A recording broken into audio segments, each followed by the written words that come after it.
LinkedIn or even just your social presence is going to be the next resume. Those people will never have to worry about not having a job. How you frame the problem determines the solution you recommend. Changing the root cause of the issue changed the solution. We used to do the inverse. We used to write like we were fifth grade and we had to flip it to make it sound like it was postgraduate. Everything you were told to do, you're literally supposed to do the exact opposite. Let's spar, brother. I'm actually, as we speak, writing an article, Well, I saw you put a blog on blog. your calendar. What are you writing? I'm writing a blog on Yeah, share this re- out. rethinking print management in retail organizations. So I'm currently on Hemingway, dumbing down my words. Dude, share your screen out, man. We Yeah, need to dude, see this. I got a whole process going on here.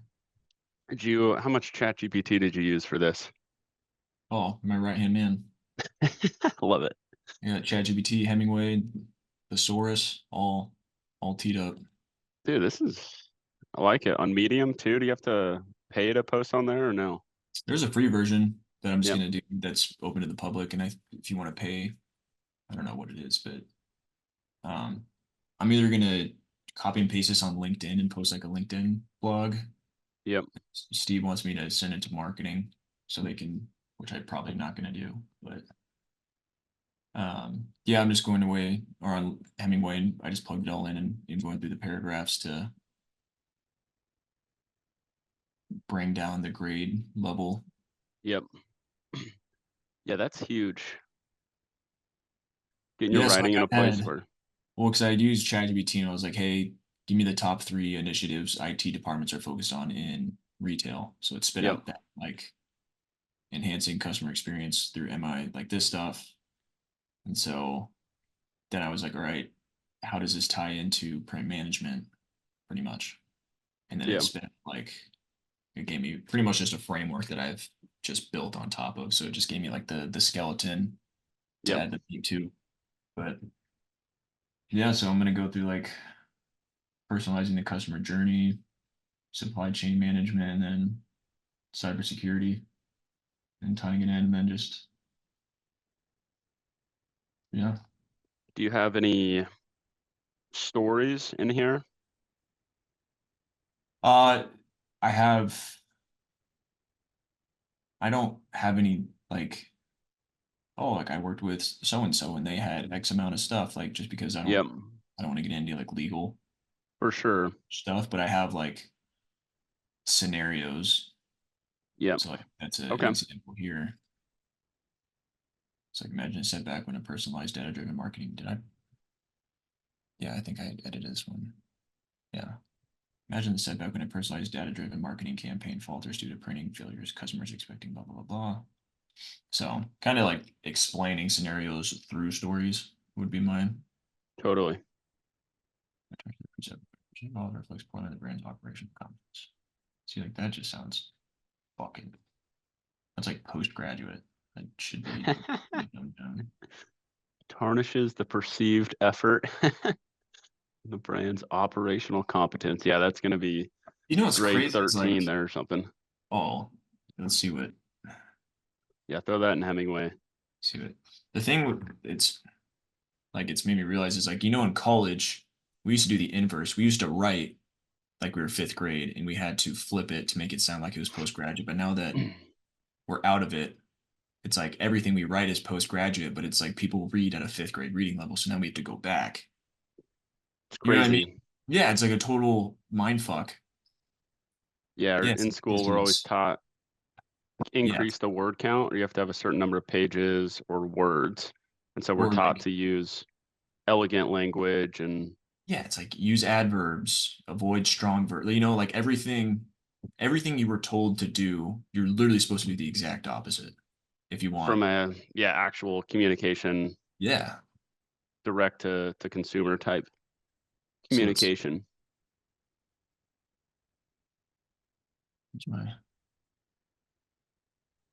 yeah, so this one says the inability, but then like you have this, and it just sounds like choppy.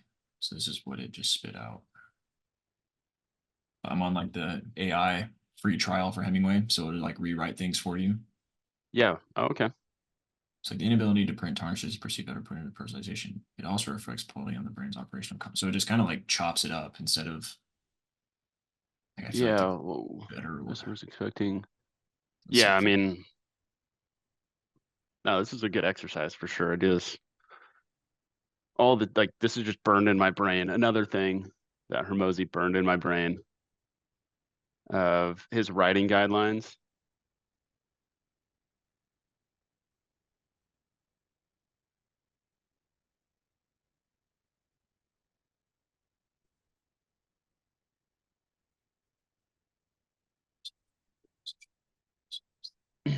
Yeah, you could almost just say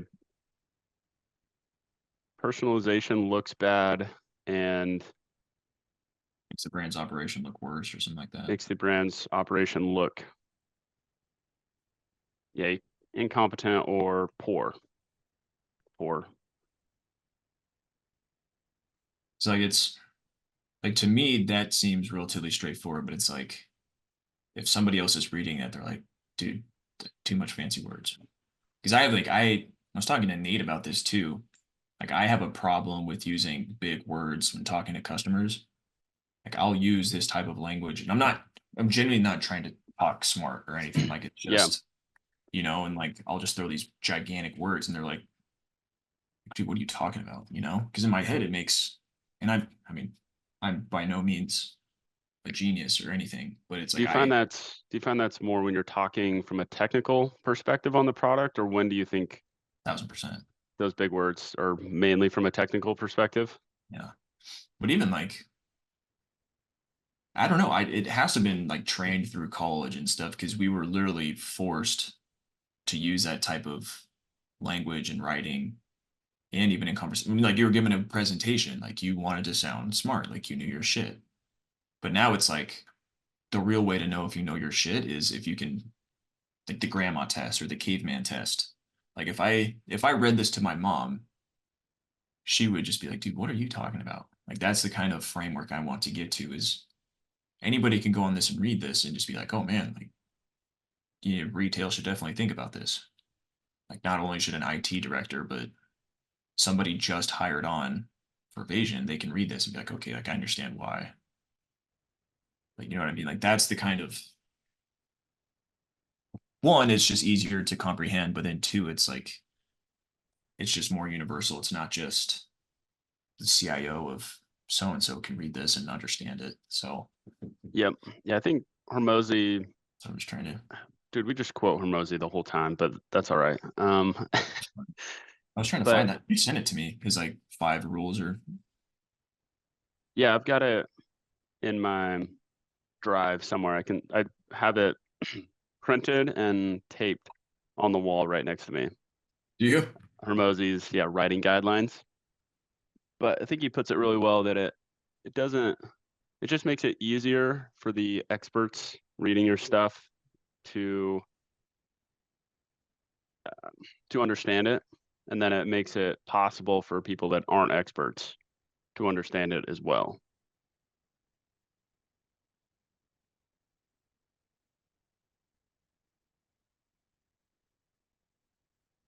Yeah. But I was like, yeah, 100%. But yeah, it is interesting. The I think I've told you this already, but the smartest people, like the people at the highest levels in my previous company, where there was a lot of really smart people, could condense things down into a sentence.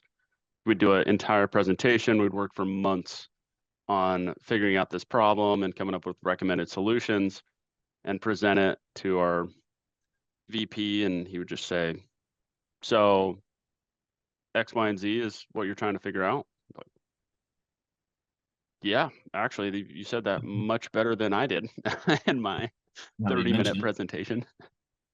It was almost frustrating. It's just like he summed up months of work in one sentence Yeah. better than I could have. See, I got the video right here. Yeah, I know he's like no commas, no adverbs, forceful verbs. Or because it's simple. It's present voice. Present It's voice. active, not passive. The body was carried out of the room. We carried the body. Or it's That's another one. I don't know if you can hear that, but using Oh, yeah. active voice, like there's a lot of things like Hemingway pulls it up too. If you like highlight it, I'm trying to find an example. Well, just like that one sentence, not being able to print doesn't just make personalization look bad. It's like personalization looks bad Right. and makes the brand's operation look poor when you can't print. And it's like flipping things around. Like the cat was chased by the dog. Flip that like the dog chased the cat. You know what I mean? Yep. So like using those, I don't know. I feel like it's just everything. Same meaning, less words, more direct, easier to comprehend. Yeah, and it's just more impactful too. Like it's just it's just it just gets it's just more direct, I guess is Yep. the way to put it. Like it another thing too is like adverbs. Like it just I've realized how irrelevant adverbs are. Some of them are like I think necessary, but like I don't know where I am. Retail, like retail organizations strive to avoid these pitfalls by ensuring their print messages are up to date, reliable, and integrated. So extends beyond media franchise. I don't know if I did that. Oh, yeah, I'm down here. Fuck. Yeah, like this stuff, I haven't done anything. But yeah, so the coaching lesson I had, like we talked a lot about, creating a name and a brand. Like you want to have the type of point of view. So if like Harvard Business Review comes and are like, hey, we want you to write an article on this. Like you're the subject matter expert on something, right? And so like if I'm in retail and I have this problem, I want to go talk to Jake because he can help solve this type of problem. It's not like a Google search can solve this. It's you become that level of expertise that people recognize you for. And so that's when you start creating like a category of one type brand for yourself to be able to do so.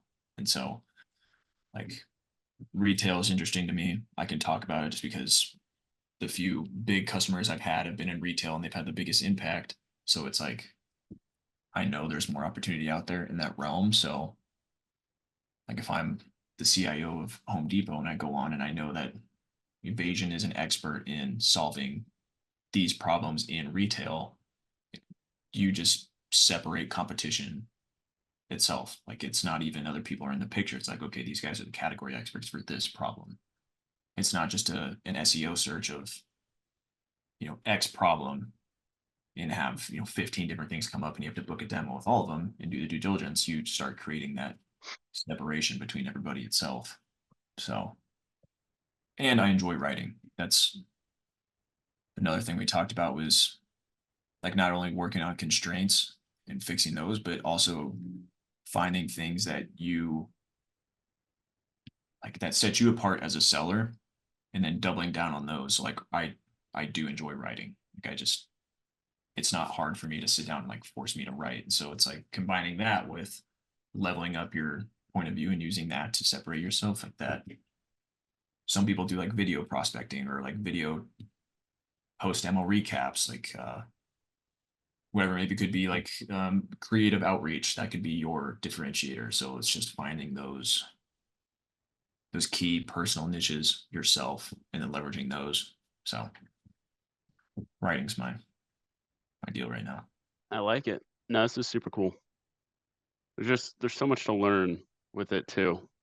Like you said, just writing this article and then looking at it, running it through Hemingway, seeing all the ways you can make it better, make it simpler, more concise, while still having tons of value in there. Like it's value per second or value per word. It's a good metric to go by. So you Yeah, have and it's to, like you're almost like you go from like that just seller to a consultant type thing to where people are coming to you asking for things. So it's like, how should a director of IT for target be thinking about their print management? It's not like, hey, we're thinking about this. I'm coming to you asking about it. It's like, hey, I'm not exactly sure which route I should be thinking about, you know. And then it's like they're asking for your time, not I'm asking for your time. And so that's how you can, as you start transitioning to more enterprise strategic sales, I feel like that's a pretty good indicator of differentiation, I guess. Yeah, dude, I'm stoked about this. This is super cool because I've been thinking about this as well, and we sell print management, so not super sexy, and it's been hard for me to come up with ways to be an expert or to have a point of view. So I think niching down like this specifically to retail and using some of your previous experiences with large retailers, the things they cared about and things they implemented that worked really well for them. Stoked for this. Stoked to see it all come together. Yeah, I mean it just seems like that's like people will pay McKinsey or BCG, Boston Consulting Group, whoever, like they'll pay them $500,000 to bring in and say like, hey, we have an issue in this, how should we be thinking about this problem? Yep. That's the kind of mindset I want to shift towards when it comes to just selling in general, instead of just creating all these sequences of phone calls, emails, things like that. It's, creating articles for people to read. It's, having video testimonials or whatever it might be to, so it's not just like again, like asking for time. It's just creating these point of views to where like, hey, we're an expert in this topic in this industry. You should be wanting to talk to us if you're having this type of problem or this type of initiative.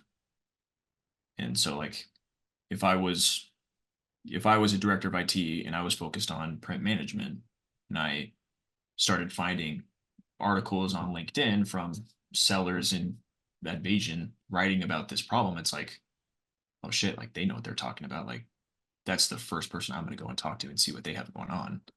Yep. It's like people are coming to us asking for like, oh, we're thinking about doing this. What do you think? Type of thing, instead of like, oh, this is all of our good stuff going on. What do you like? Putting it back on them. It's just flipping the process a little bit. Yeah, you're not just selling a off-the-shelf product anymore. You're selling consultant services where you Yeah. help them frame the problem, you help them think through what they want to do and the best way to do it.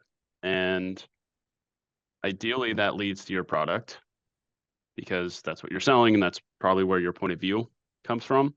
But even if it doesn't, positioning yourself as the consultant and expert where they should essentially be paying thousands of dollars for your time and your expertise that you have on the subject is a really important frame, I think, to have, especially in strategic selling. Yeah, because you're not talking to, you have 10, 15 accounts, probably max, that you're trying to work into. So it's understanding their business probably better than they do, or understanding the problem better than they do itself. And once you get into a higher threshold of sales, you are going to be competing against,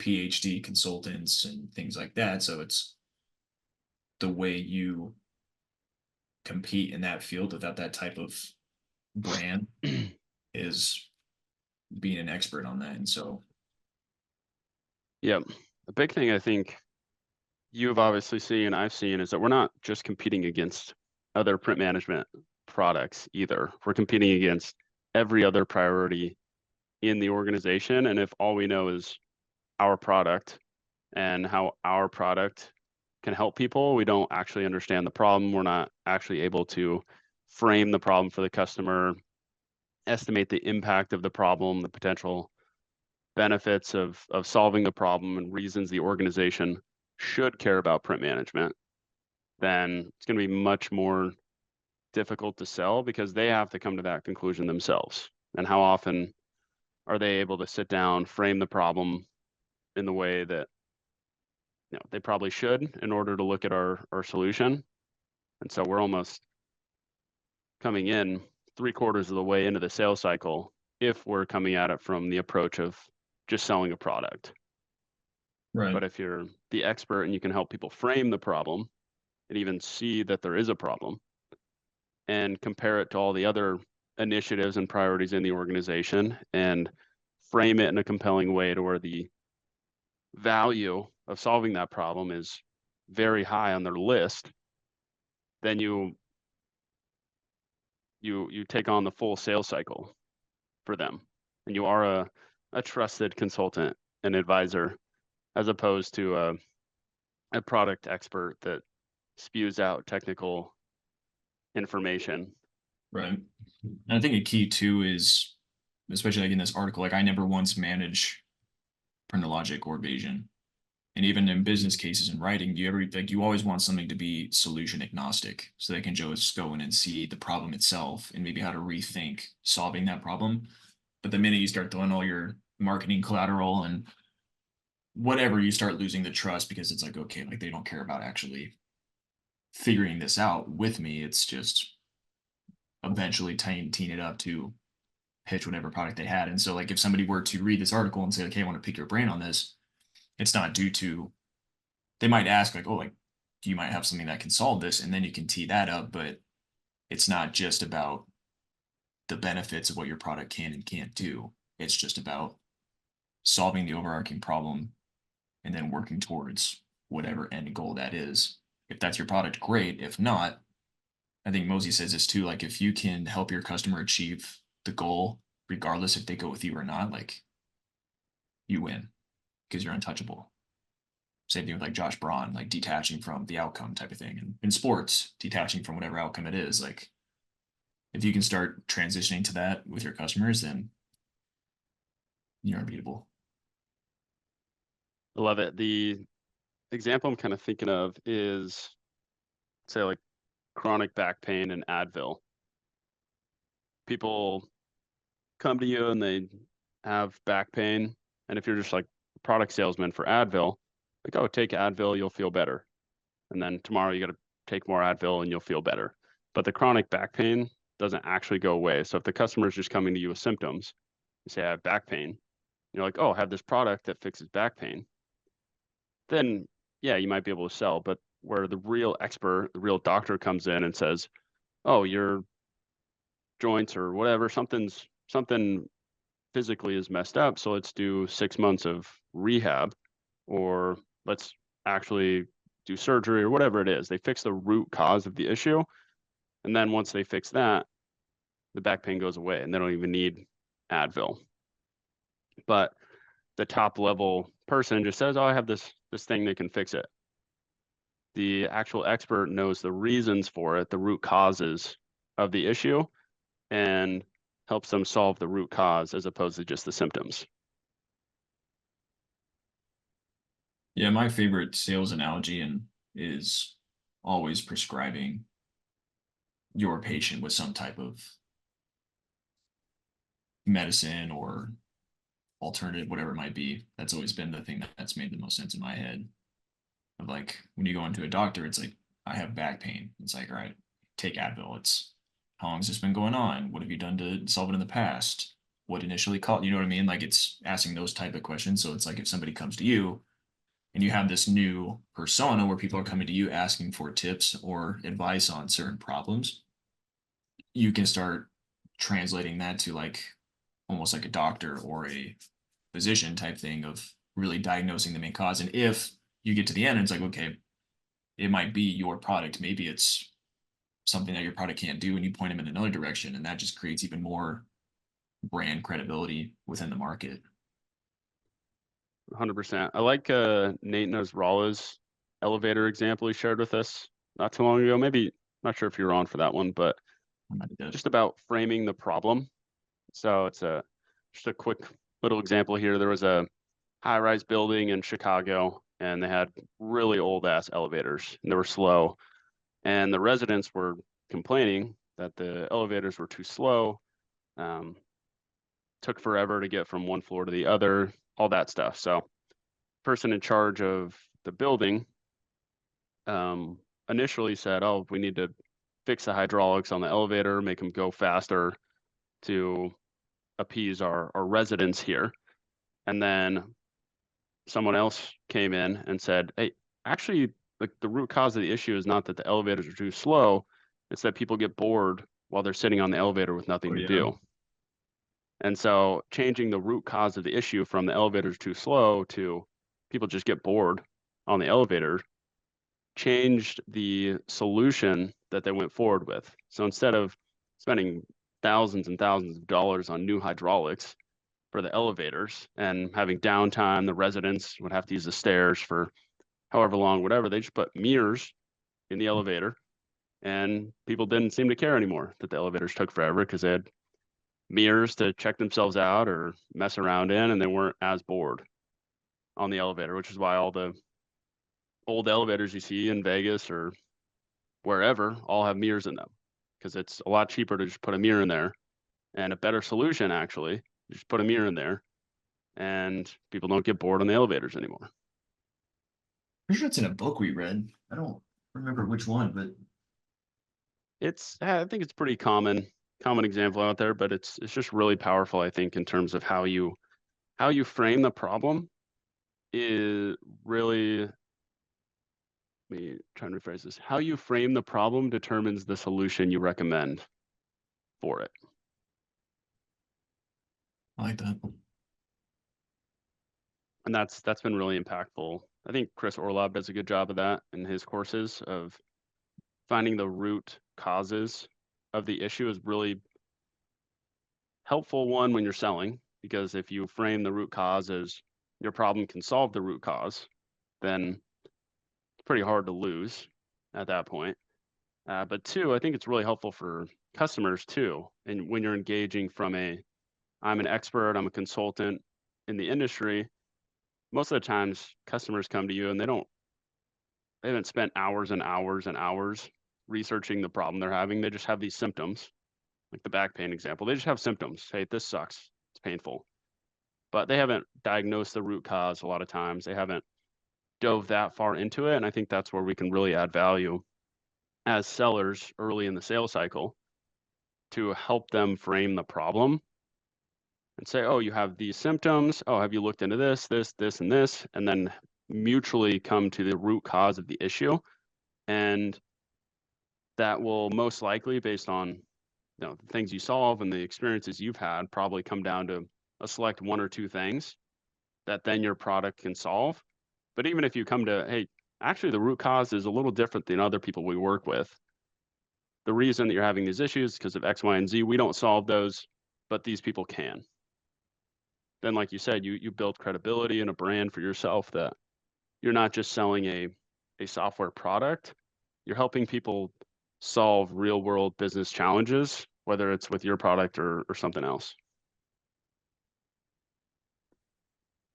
Yeah, that's money. I like that. Not only do I think you'll sell more that way, I think that's just more fulfilling for me personally. Oh, 1000%. 1000%, man. I like this blog you're working on now. Now you got me thinking. I gotta start a blog now. Damn it. Yeah, the main reason I think it would help too is just because like every time I hop on a call with somebody, I usually connect with them on LinkedIn immediately. So like I have a pretty decent following on LinkedIn with like real customers and potential customers and people we've talked with in the past. For So sure. like it would seem like it would have some type of impact. But I don't know. But let's say, I mean, you can pin stuff in your featured section on your LinkedIn too. That's true. And you connect with somebody 2 days before your meeting with a major retailer. And you connect with them, they see your LinkedIn profile, and the first thing they see is this article on how retail organizations can optimize print management, and it's a good article. They're going to hop on the call and view you in a much higher regard than some regular salesperson. Or even like a pre-meeting thing, like, hey, looking forward to our chat tomorrow. If you get a sec, take a look at this on how Totally. see if it aligns with anything you got going on to spark a conversation or something like that. I think that's something Mosey talks a lot about, of like the pre-meeting stuff and just getting people to a point where the meeting makes sense to have. Like you need a certain level of knowledge or understanding to have that first meeting go really well, or you got to start at square one and go through all the preliminary stuff. Right. But yeah, I think it definitely can't hurt. I wonder if there's like some form of persuasion in there too. Oh, that's 100%. You know, some type of, I don't know what. I'll have to skim through a section on maybe how that would apply, but I think one way it could apply, there's, I don't know if this is in persuasion or I heard this somewhere else, but if you go anywhere in a uniform of some type, even if you're in like a chef's uniform, not even a police officer or a firefighter, anything like that, if you're wearing a uniform of some kind, you're more likely to get what you ask for. If you ask people for favors, or you ask people to cut in line, or you ask for discounts at restaurants, you could literally be in a chef's costume and go to Starbucks and ask for a discount. You're more likely to get it because of how you're dressed. really, Yeah. It's crazy. For whatever reason, just being in a uniform of some type helps out with that. It's kind of a form of persuasion, of people just view you differently. And I think in a separate thing, I think Tim Ferriss, I read this from him, maybe the 4 Hour Work Week, something else, but all it takes to become a quote expert in something is an article or two out there published online and speaking at one or two events or conferences, even if those are 5-person events with just you and your friends. But just saying that, just having articles out there with your name on them, and then saying, oh, I spoke at this event and this event as an expert on print management, people view you completely differently. yeah. I wonder if there's like an associative process too, like when you start building that type of brand, when people think about X, they associate that problem or that solution with you in a sense. Yep. You know what I mean? Like almost like ibuprofen or the, would you say, Advil? Like people associate a solution to pain with, you know, like a pain reliever or something like that. And so it's, I wonder if there is any type of mental association going on with something like that. Totally. Well, I mean, right now for us, we know Nate Nasrallah decently, but he's known in the community as the business case guy. Right. 100% the business case guy. Yeah, you associate writing. If you're in any type of sales, you probably have some association with thinking about him. Yep. So yeah, I'd be curious to get some kind of expert's take on that. Yeah, I think just having an article with your name on it, even if they don't even go read the article, obviously you want to make the article good, but even if it's just average, and just having that on your LinkedIn puts you on in a different category when It it comes helps to the too way with people perceive you. job searches too. When I was talking to Yep. my boss about it when he's going through and hiring somebody for a federal position, he noticed that that guy had wrote a few articles on Oh, really? whatever thing he was selling at the time and how it relates to the federal space. And like out of the gate, you know, you see that it's like, okay, like that's a pattern break that separates you from a ton of other people. So even selfishly throughout your own career, I mean, that's a pretty big differentiator. Totally. Gosh, I was talking to Lex about this, my girlfriend, the other day, but we were talking about it too, of having a social brand.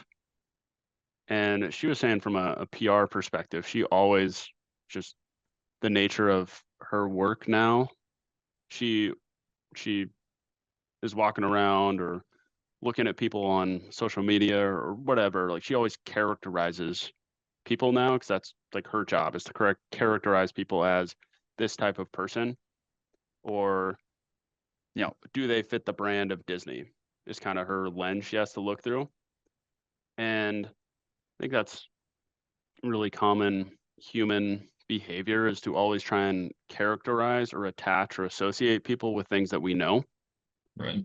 And so when you say that example where your boss is trying to hire somebody and he has two different candidates and one wrote an article on federal anything, the other one didn't, even if this guy's like way smarter, way better in reality, your boss doesn't have anything to associate that person with. Whereas he can associate this person with the article and the content that that person has created. Right. And so now he's perceived as more of the expert, even though he might not even be a tenth as good. Even if the Yeah. article is just average, like that's the association with that person. I heard something too, where it's like on that topic, LinkedIn or even just your social presence is going to be the next resume at some point in the future. Yeah. Oh, You can for go on sure. and I'm hiring somebody and I see that they have 10,000+ followers on LinkedIn. They got a couple articles that they wrote.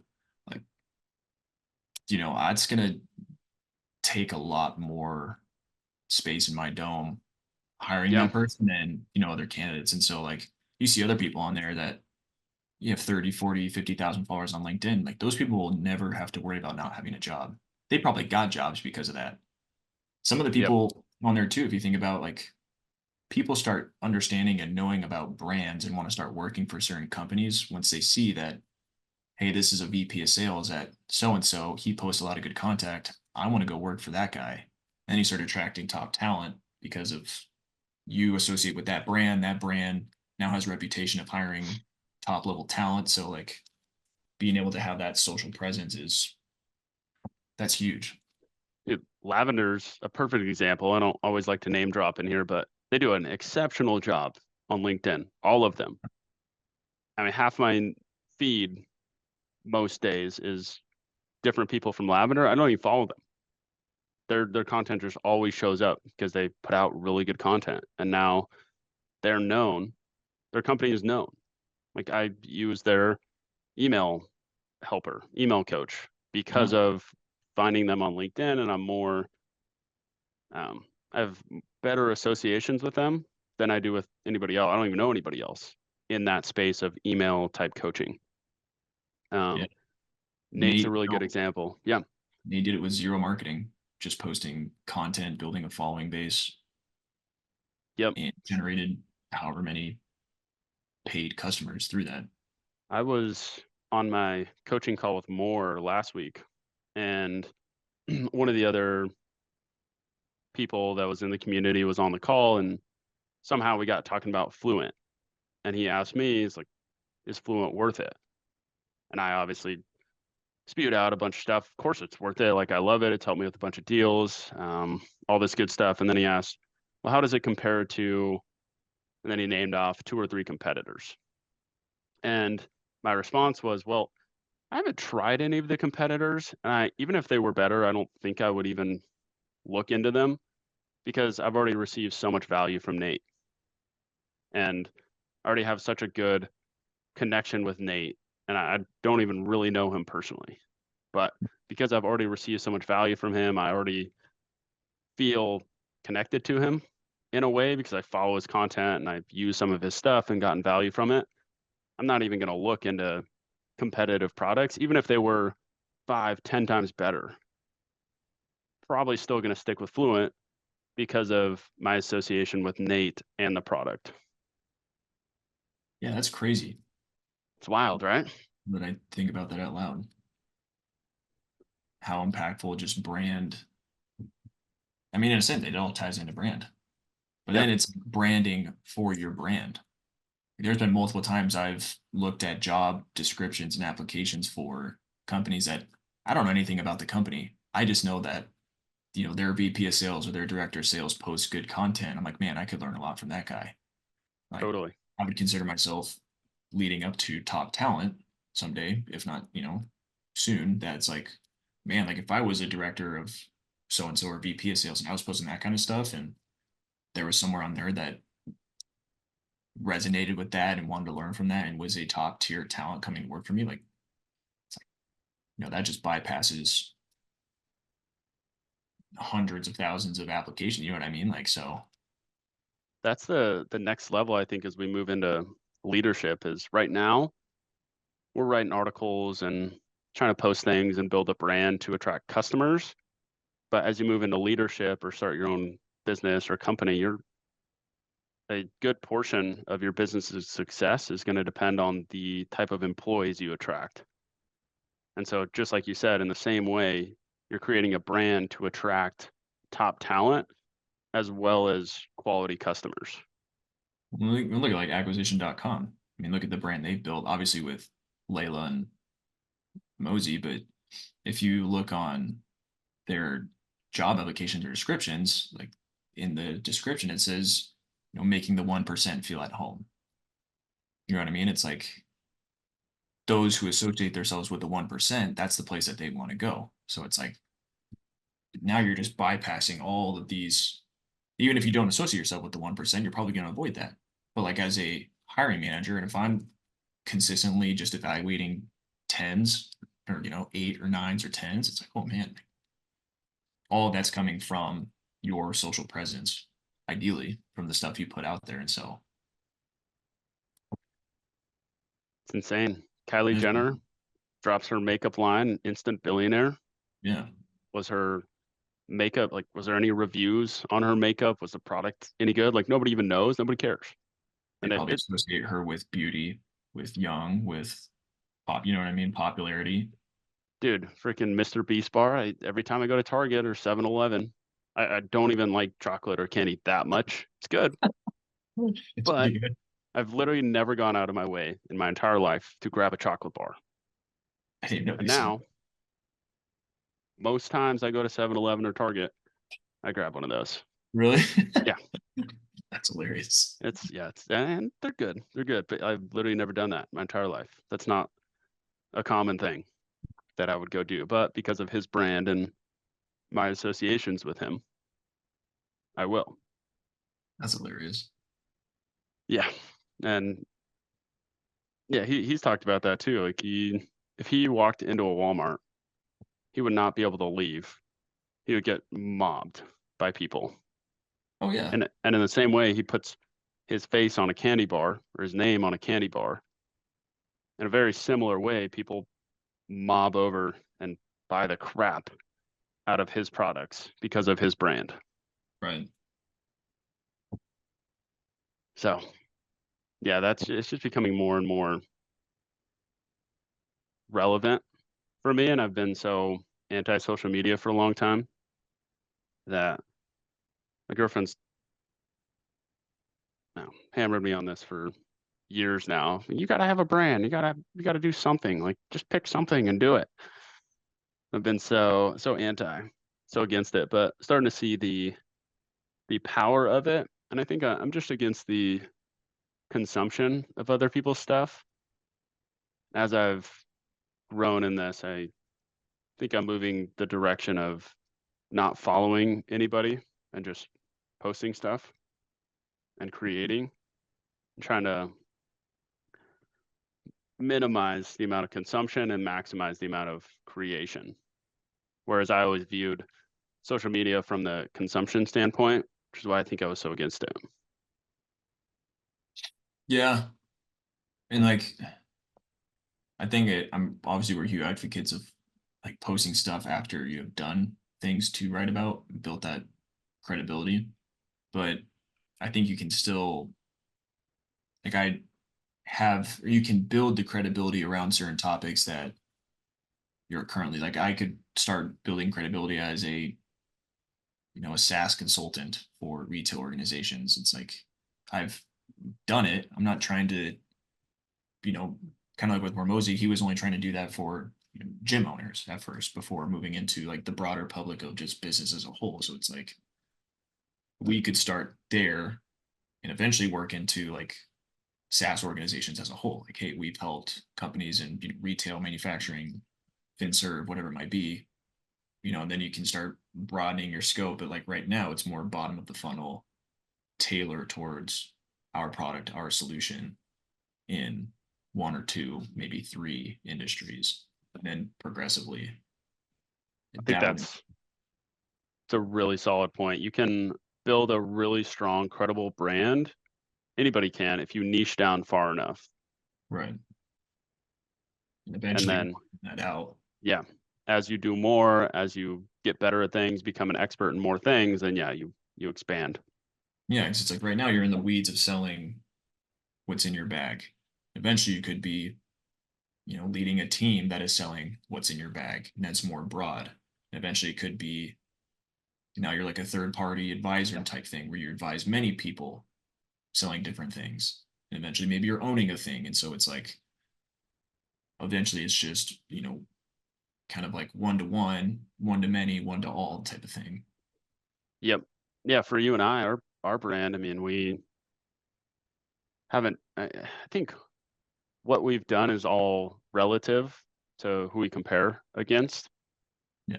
So for us, we've started one business at least. Failed at that, have a lot of learnings from that. Right. So we're experts in that arena and our personal experiences with that. We have our own personal learnings from that we're experts on and that we can build a brand around.